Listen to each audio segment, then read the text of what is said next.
Hello guys, once again you all are very very welcome to IITN explains. तो आज का guys सबसे hot question जो मुझे 2 to 3 इयर्स के अंदर नजर आया है, सर जी एनसीईआरटी से कितना हो जाएगा? सर जी पीवाईक्यू मतलब प्रीवियस ईयर क्वेश्चंस आईटी या मेडिकल के लगाएं तो कितना हो जाएगा? वेटेज क्या है? क्या एनसीईआरटी पीवाईक्यू हमें सफलता की ओर पहुंचा सकता है? क्या एनसीईआरटी पीवाईक्यू वो कुंजी है जो आपको लाइफ के अगले मुकाम पे ले जाएगा? कितना वेटेज है इसका? ये है हमारा आज का टॉपिक और आज हम पड़ताल करेंगे, समझ रहे हो? जी हां, पाताल लोक में जाकर निकालेंगे कि भैया कितना इंपॉर्टेंट है ये। बात करते हैं इस पे, मचाने के लिए तैयार हो तो जुड़ जाओ। स्टार्ट करते हैं पूरे एनर्जी, जुनून, रिदम और उत्साह के साथ। Let's start.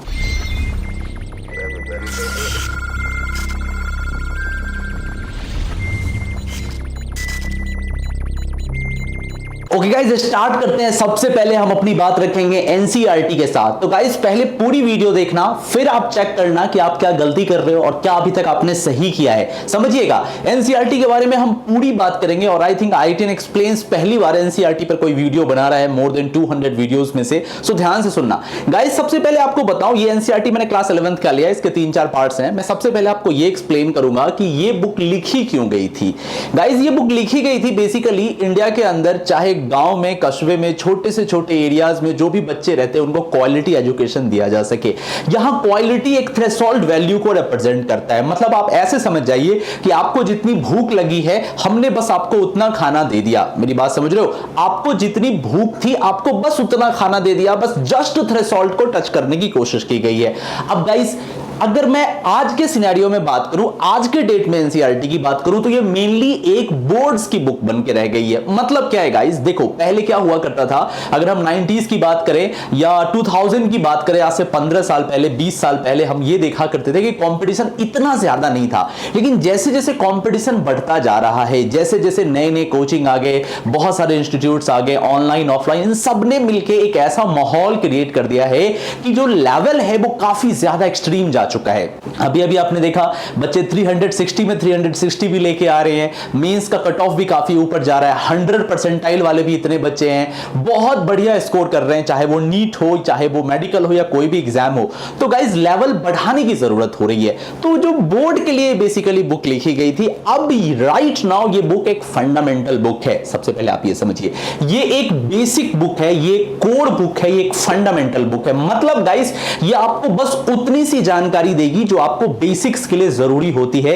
इसके ऊपर का फाउंडेशन, इसके ऊपर की जो दीवार और मीनार है वो आपको बनानी है। एग्जांपल के तौर पे जैसे ये केमिस्ट्री पार्ट 1 है और टेक्स्ट बुक फॉर क्लास 11, और मैं इसको ओपन करता हूं, कोई टॉपिक लेते हैं, जैसे कि देखिए बॉन्ड एंगल, आप देख रहे होंगे बॉन्ड एंगल। अब इसमें क्या है कि बॉन्ड एंगल लिख दिया इसने, 4-5 एग्जांपल्स दे दिए और आधे एक पेज में बॉन्ड एंगल खत्म कर दिया। लेकिन गाइस अगर आप जेई को देखेंगे, नीट को देखेंगे, तो वहां बॉन्ड एंगल में ही पूछ दिया जाएगा नाइट्रो का बॉन्ड एंगल बताओ, नाइट्राइट आयन का, समझ रहे हो? वहां पे बॉन्ड एंगल पूछ दिया जाएगा नाइट्रेट आयन का, वहां बॉन्ड एंगल NO2 का है, N2O का है। डिफरेंट आयंस बना के बॉन्ड एंगल निकालने के लिए दे दिए जाते हैं। ऐसे बहुत सारे एग्जांपल्स हैं। तो गाइस ये बुक आप ये ना समझ के पढ़ें कि इसी बुक को करने से हमारा काम चल जाएगा। ये एक बेसिक बुक है, ये एक फंडामेंटल बुक है जो आपके जस्ट बेसिक को क्लियर करेगी।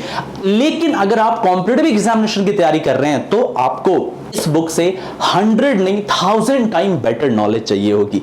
गाइस अब मैं कुछ आपको रीसेंट इंसिडेंट बताता हूं। इस साल आपने जेई का एग्जाम देखा ना, जेई मेंस की मैं बात करता हूं, जनवरी अटेम्प्ट की, कितने ऐसे सवाल थे जो एनसीईआरटी से आए थे। गाइस इपॉक्साइड पूरे एनसीईआरटी में कहीं पर भी नहीं है।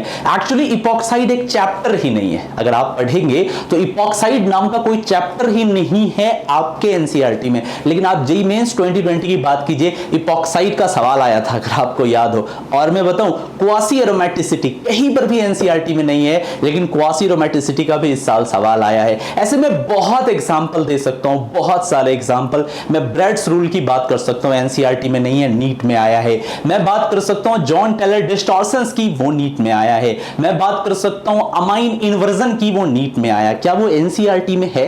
तो गाइस ऐसे बहुत सारे टॉपिक्स हैं जो एनसीईआरटी से बाहर हैं। तो क्या करना है, आपको एनसीईआरटी पढ़नी है बस इसलिए ताकि आपका बेसिक क्लियर नहीं है। मतलब गाइस जो जो रिएक्शंस है, जो जो चीजें हैं अंडरलाइन कर लो, जो मोटे मोटे डार्क में लिखी हुई है उसको अंडरलाइन करो और उसकी अलग से इंडिविजुअल कॉपी बना लो और उसको और ज्यादा इलार्ज करो, चीजों को और एक्सप्लेन करो, इलेबोरेट करके पूरी की पूरी नोटबुक खुद से तैयार कर लो। ये तुम्हें एनसीईआरटी का यूज मैं बता रहा हूं। अच्छा, अभी कई गाइस बोल रहे होंगे, कई बच्चे बोल रहे होंगे सर हम तो ना जेई की तैयारी करते ना मेडिकल की तैयारी करते, आप बताओ हम बोर्ड की तैयारी कर रहे हैं, अब हमें एनसीईआरटी काम आएगा? गाइस अगर तुम सीबीएसई के इस साल का पेपर देखो क्लास 12 का, एक रिएक्शन आया था परकिन, अब बताओ परकिन एनसीईआरटी में कहां पे है?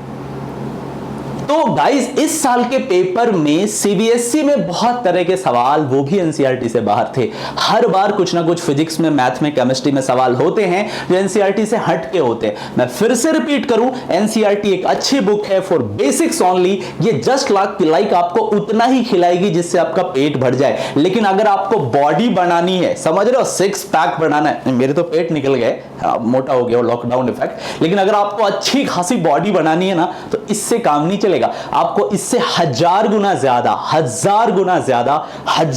ज्यादा बढ़िया कॉन्सेप्ट चाहिए। तो फाइनलाइज कर देता हूं, कंक्लूड कर देता हूं, फिर मैं पीवाईक्यू पे आऊंगा। एनसीईआरटी आपको करनी है, पर एनसीईआरटी ये सोच के करनी है कि this is the basic and fundamental book. सिर्फ और सिर्फ इससे आधार की जानकारी मिलेगी और हमें जितनी चीज इसके ऊपर है इससे 1000 गुना ज्यादा ऊपर हमें चढ़ना होगा, क्योंकि बहुत तरह के रिएक्शंस। गाइस मैं मेंस की बात कर रहा हूं, अगर मैं एडवांस की बात करूं ना तब तो ये बुक मतलब मैं क्या बोलूं माइक्रोमीटर में चली जाएगी। तो गाइस मेक श्योर आप इसको पढ़े और इसके ऊपर की बाउंड्री बनाए, जिसको बोलते हैं हेल्दी कॉन्सेप्ट्स। एक हेल्दी कॉन्सेप्ट्स बनाए इसके ऊपर आधारित। बात समझ में आ रही है? क्लियर हो गया? हम पीवाईक्यू की बात करते हैं। ओके गाइस, अब हम बात करते हैं प्रीवियस ईयर की। जैसे ये मेरे हाथ में 2018 का क्वेश्चन है और मैं आपको समझाऊंगा कि ये प्रीवियस ईयर का पेपर आपको कैसे करना है। गाइस यहां पे सबसे पहली मैं बात आपको बता दूं, प्रीवियस ईयर आप तब तक ना करें जब तक आपका सिलेबस खत्म ना हो जाता हो। पहले बात को समझेंगे, क्योंकि प्रीवियस ईयर मान के चले 2016 में जो पूछा गया उसको आप चेंज तो नहीं कर सकते।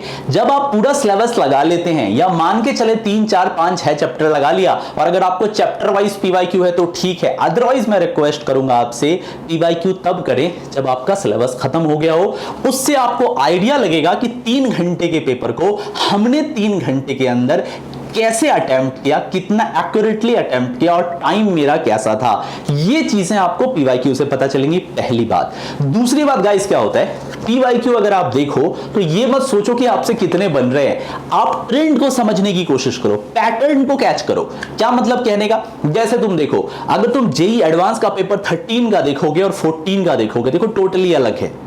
15 का देखो टोटली अलग है, 16 अलग है, 17 अलग है, 18 अलग है। हर साल कुछ ना कुछ वो नया करते हैं। तो अगर इस ट्रेंड से चले तो जो पेपर 19 में था 20 उससे काफी अलग होगा एडवांस का पेपर। अब बेटा पता है गलती कहां पे बच्चे करते हैं, बच्चों को ये लगता है कि ये चीज हमने पढ़ ली, ये एग्जाम में आ गया, यही अगली बार भी आएगा, हम वही पढ़ेंगे। तो गाइस पता है अगर आप सोचो, थोड़ा पास्ट में जाके सोचो, मान लो कि आप 2019 में एग्जाम दे रहे हो, ठीक है, और आपके पास 18 का पेपर था। अब आप 18 का पेपर देके 19 का पेपर दे रहे हो, सोचो आपको 19 के पेपर में 18 के पेपर के साथ कितनी रिलेवेंसी नजर आई।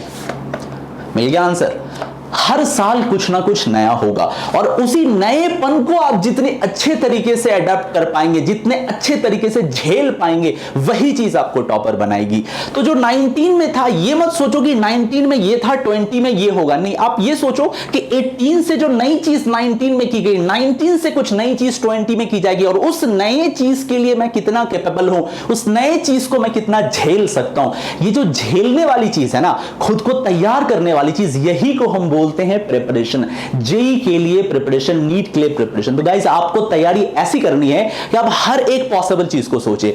तो प्रीवियस ईयर का क्वेश्चन गाइस सिर्फ आपको यह जानकारी देता है कि पैटर्न कैसे बदलता है, डिफिकल्टी लेवल कैसे चेंज हो रही है, सवाल को टाइम के अंदर कैसे सॉल्व करना है, एक्यूरेसी कैसे इंप्रूव करनी है, दैट्स ऑल।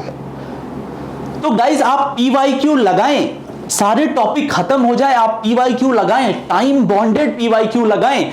और गाइस मैं फाइनली एक बात और कंक्लूड कर देना चाहता हूं, पीवाईक्यू जब भी आप लगाएं तो ये ना सोचे कि जेईई का ही पीवाईक्यू है। If you have enough time तो जेईई वाला बच्चा भी एम्स और नीट के क्वेश्चंस लगा सकता है और एम्स और नीट वाला बच्चा भी जेईई मेंस के क्वेश्चन लगा सकता है, इसमें कोई दो राय नहीं है। गाइस अगर तुम किसी कोचिंग में पढ़ते हो तो उसके मॉड्यूल्स में तुम देखते होगे बहुत सारे ऐसे क्वेश्चंस होते हैं जेई के मॉड्यूल्स में जो एम्स 17, 16, 15, 13 में पूछे गए थे। उसी तरीके से अगर तुम नीट की प्रिपरेशन कर रहे हो तो नीट के भी मॉड्यूल्स में कोचिंग में देखते होगे बहुत सारे सवाल होते हैं मेंस वाले। तो एक्चुअली इससे फर्क नहीं पड़ता कि ये नीट का है या मेंस का है।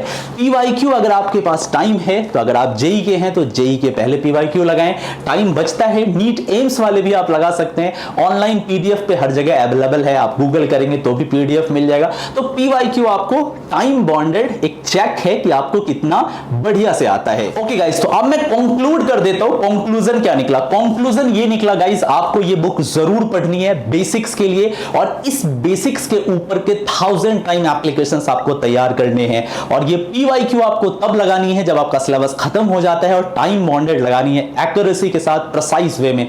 गाइस अब अगर तुम इस बुक का लेवल और एडवांस के पेपर के लेवल के बीच के गैप को तुम अगर करने में कैपेबल हो गए ना, झेल गए ना, तो आईआईटी तुम्हारे कदमों में है।